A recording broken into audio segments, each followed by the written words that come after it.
Hello guys, my name is Akio and I'm here with a little analysis video. So I've been getting into, superhuman abilities and all that. Like, you know the gist. Like, you've been here for a bit. Like, you understand what's going on. And I found this one show about a month ago. It's called Limitless. Actually, it's a movie. It started as a movie. It's called Limitless and was released in 2011 starring Bradley Cooper. And basically in it, a man who's in his mid-30s. He's on he's on the short end of the stick. He's depressed. He's trying to write a book. He's trying to make it big, but nothing seems to be working. Like, he just keeps failing. He makes no progress in his book. He spends hours a day trying to write it, but comes up with zero progress until a fateful encounter one day with an old friend from his ex-wife. His ex-wife's brother, Verm, is his name in the movie, approaches him. He's like, "Hey, Eddie, how's it going? I haven't seen you. You look okay. You look like you're on the streets." Because, Eddie's depressed. He's not taking care of himself. His hair is so greasy. He probably hasn't showered in a couple days. It's all in a messy man bun. And he's like, "Oh, no, I'm just in between jobs right now. I'm trying to write a book." And then Vern's like, "Oh, that's interesting." So he invites him for a little, sorry, I gotta pull up the video here, actually. I just realized the screen's just been on the recording thing. So let's see, Limitless here. I'm gonna pull up the thing and then I'll get back to the discussion. So I don't have a lot of time here. So Limitless, assassination of Eddie Morra. All right, here we go. My VPN still on? Freaking what? Okay, why is this not working? Okay. So basically, Limitless is this movie. He meets a friend. Okay, to make a long story short, I'm making a pretty big summary out of nothing here. So basically, he meets the guy. He shows him this new experimental drug called NZT-48 that basically gives humans superhuman abilities. The way it works is it rewires your brain to be more efficient. In the movie, it uses that stupid, myth of you only use 10 to 20% of your brain. In the show, there's actually a show that was spawned in 2015 from it. It only got one season because it was canceled. Unfortunately, it was really good. I definitely recommend giving that a watch after you do the movie. Movie first, then the show. But yeah, they used the 20% thing, but in the show, they said it's a myth, and it just rewires your brain. They explained it better, and it basically just induced some brain plasticity on steroids, he's the smartest version of himself, basically. His brain was depressed and a total mess, but he takes this drug NZT-48 and he's suddenly a super genius. Everything is clear. There's no more depression, no more uncertainty. He has no desire to smoke anymore. His addictions are gone. It's basically what I'm trying to do with subliminal messaging. We have a superhuman learning ability to rewire your brain to be more efficient and smart. Exactly what in the movie. Actually, that's what inspired me to make that subliminal was the movie. But anyway, so I'm recording here too. Kind of forgot. So we're gonna do a little analysis. So this is a scene from the show. Oh crap, my thing is down. Actually, it does not matter. Okay. So here we go. So basically, this is Limitless. Eddie Morra dodges a bullet, and so this is from the TV show. I'm not going to tell you when. I don't want to give too many spoilers, but here, let's just watch it. So we got here. This woman, her name is Piper. Sorry, man. Gonna have to take she's a quick basically peek. The senator's giving a speech a few blocks down. an ex-employee from Edward Morra. Yeah. Basically in the show, Eddie goes on to become a senator, and now he's running for the presidency. And so in this scene right here, he's going to give a speech have a nice day, man. Commemorating I think an aircraft from an old veteran. And basically, it's a whole PR stunt, to boost his campaign as president and stuff like that. Make him look good, patriotic. Typical politician things. But here, let's see. This is...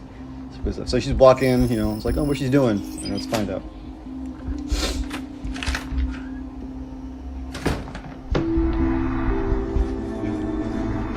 Got her bags. She's like, oh, yeah, put that shit there. I gotta be careful with my swears. I'm trying to monetize this, so I'm sure how bad YouTube is with swears these days. Okay, that's NZT-48 she's taking. It's a clear pill. It just takes it, and it works really fast. They take it, and then it instantly works in 10 seconds. So it's a fast-acting pill. Alright, so you're almost ready. So that's Eddie. That's Edward Morra. He's the protagonist from the first film, but in the show, he's kind of like the antagonist. It follows a different protagonist, but it's really good. Just watch it. Okay, so there we go. So see, it's not, she's an assassin. Look at that, she's got a whole freaking sniper all dismantled and hidden in those the typical, smart person. Oh, gotta dismantle it to the base components and sneak it into stuff that no one would suspect. Okay, so here he goes. He's about to give his speech about the fighter jet I was talking about. Thank you. Please sit down. When the wars were done, they didn't scrap this ship. They found a new mission for it. So he's gonna start The talking. Intrepid was used as a recovery. There we go. So you see that? Could be some. So as he's giving the speech, you see now he starts talking with his inner monologue. He's, giving a perfectly clear speech, while at the same time also thinking just as clearly without messing up his speech. Call 3300. Like, this is what we call dual processing here. I'll stop it right here. So this is the first thing. Edward Morra, so his ability to think about what's happening over here and to, give the speech with, perfect clarity. He's not stuttering, he's very articulate. He's got a good sentence flow and structure. That is what I like to call dual processing. So there is a phenomenon that was found when humans developed a treatment for epilepsy. So there's a form of lobotomy where a surgeon goes into the brain and separates a part of the brain called the corpus callosum. Basically, that region of the brain determines the communication between the left hemisphere and the right hemisphere of the brain. So basically, in a normal brain, your left and right hemispheres share information together, and they communicate to create a uniformed consciousness. However, in epileptic patients, when they sever the corpus callosum, they found that their epilepsy is cured, like they no longer get seizures. However, since the thing that, allows the left hemisphere of the brain and the right hemisphere of the brain to communicate is now gone, the left hemisphere becomes its own thing, and the right hemisphere starts functioning independently as well. So now you have a brain with two hemispheres, but they don't communicate anymore. You get a left hemisphere by itself and a right hemisphere by itself. So what happens? Well, there have been psychological studies done on this, and actually they've been found that people with the severed corpus callosum, their right side, their right brain, functions independently of their left side, and actually their right brain can disagree with a lot of the conscious decisions the left brain makes. It's interesting. It almost appears that there's another version of you in there, another consciousness that can have its own opinion and disagree with things. So basically the way it works is simple. The left hemisphere of the brain controls the left side of your body. So your left arm is your left hemisphere, and the right arm is the right hemisphere. I have to re-research that because there's a psychological thing where the left and right hemispheres are swapped in some sort of process, but I'm not sure if that's where you move your arms. I have to re-research that, but for now, let's just go with, the left hemisphere is the left side, right hemisphere is the right side.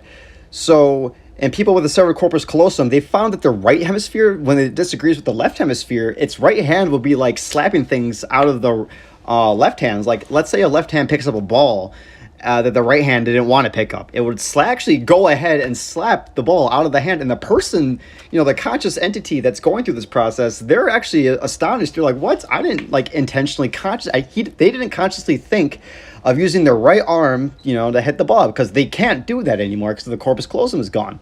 There's no more communication because the left hemisphere, I believe, is your consciousness, what you use in your awakened state, to think rationally, to make decisions, your train of thought, all that. That's your left hemisphere. And the right hemisphere would be subconscious. In a normal human brain, those are merged. You have a perfect merger of your conscious and your subconscious mind because, your left and right hemispheres are communicating.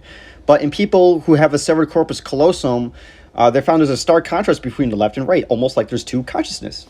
So now how this relates to Edward Morra is that he's able, because of NZT48, it's actually, this is a thing in the show that goes later on, but people are able to gain full control of their brain due to how effective the drug rewires the brain. And so normally, a person probably couldn't turn off their pain receptors at will, but with the NZT48, they're able to do that. And so my theory, because this is not explained in the show, it's just a thing that happens and you're meant to guess. My theory is that due to NZT48s, Edward Morra has gained the ability to control every single region of his brain, including the corpus callosum.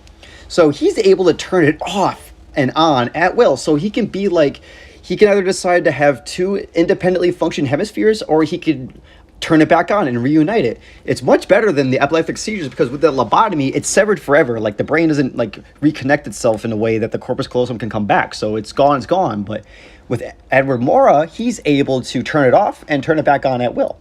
And so what he's doing here is he turned it off so that way he can pay attention. It's basically kind of like having eyes at the back of his head. So he's able to pay attention and do the crowd and be all that with his left hemisphere. because the left hemisphere actually contains the auditory cortex. The right hemisphere is mute; it cannot speak. So, and people with severed corpus callosums, when they're speaking, they're actually solely speaking from the left hemisphere of the brain, and the right hemisphere is mute. The right hemisphere can only communicate through nonverbal actions, like with the right hand. So his conscious awareness is, talking. His left hemisphere is talking, paying attention to this. But then, since he has a independent functioning hemispheres, so his left side's by itself and his right side's by itself. His left side focuses on the crowd, and then his right side is free for any sort of distractions that might appear. Like maybe, like he's noticing the light. So he said that could be glasses, or maybe it's a sniper shot. So that's why he turned off his corpus callosum, because actually he's a politician. He's a renowned politician, so it's very likely he'd be assassinated. So he's smart. Okay. Hello. Sorry about that. Sorry for the interruption. My daughter came home and I had to go attend to that, do some adulting. So now I'm back. Let's finish this analysis, shall we? Alright, so where I was left off, I was finished explaining dual processing. And so now we're here with Eddie Morra. So a brief summary. He was, talking to the people as well as thinking about a sniper shot. So let's continue the scene and see where this goes. 3,300 yards. Also, That'd be the longest kill of all time. Hire as many vets as I can. NZT. Piper. She'll breathe out before she shoots, so let's think this through. okay, so right there. So he said she'll breathe out before she shoots. So that's basically him telling the audience that he knows when she's going to shoot. So if he has any chance of avoiding this, he's got to plan something before she has time to breathe out and then fire the shot. So let's see what he comes up with. Not on the table, obviously. I could jump out of the way. Not bad. But what if the bullet just grazes me? Awesome. Yeah, that'll do. Okay, so that part, so she breathed out and he got it. So the distance between him and her, when you saw in that Pythagorean theorem video effect, it was established to be like 3,300 feet or whatever, or meters. I think it's feet because the American show or whatever. But anywho, I'm still kind of wondering how he would get the reverberations from her breathing out, because I guess logically, because everything is waves in the universe, so when you breathe out you emit sound waves and air waves too from your breath, and so perhaps he was able to somehow sense that from that far. But I don't know, clearly he couldn't see any fine details, he couldn't see her, because you saw how small the building was in that one other shot. So it's bro, how'd you know that? But I don't know, it's probably one of those TV show writing things where it's it just makes sense, just don't overthink it. It's still fiction, so not everything has to be aligned to real world science, but the show is still pretty good about keeping to realistic boundaries and stuff about what it does. But it's success.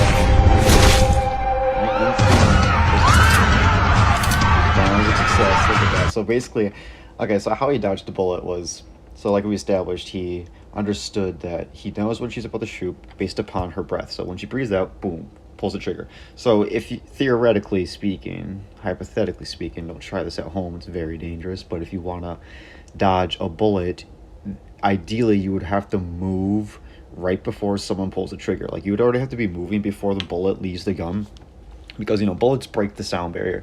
They're definitively faster than sound. So when you hear a gunshot, you're already dead, because the bullet will hit you before you even hear the sound waves get to you, because the bullet is faster than the sound waves from the gunshot. So yeah, he figured out when to move. So he timed it perfectly. Basically, he's that smart on NZT-48 that he was able to have perfect timing, and he moved right before she pulled the trigger. She pulled the trigger, and instead of the bullet going to his heart, it grazed his shoulder. And yeah, that's it. And basically, I just wanted to analyze that scene and basically explained how he was how he dodged the bullets, as well as what was going on in the crowd, because that was kind of impressive. Him thinking this through, coming up with this whole plan, this scenario of identifying a perpetrator, figuring out it's not just glasses or someone looking with binoculars, it's a freaking scope of a rifle or a sniper rifle. And then he figures out three particular scenarios, and he chooses the best one, executes it, and yeah, that's it.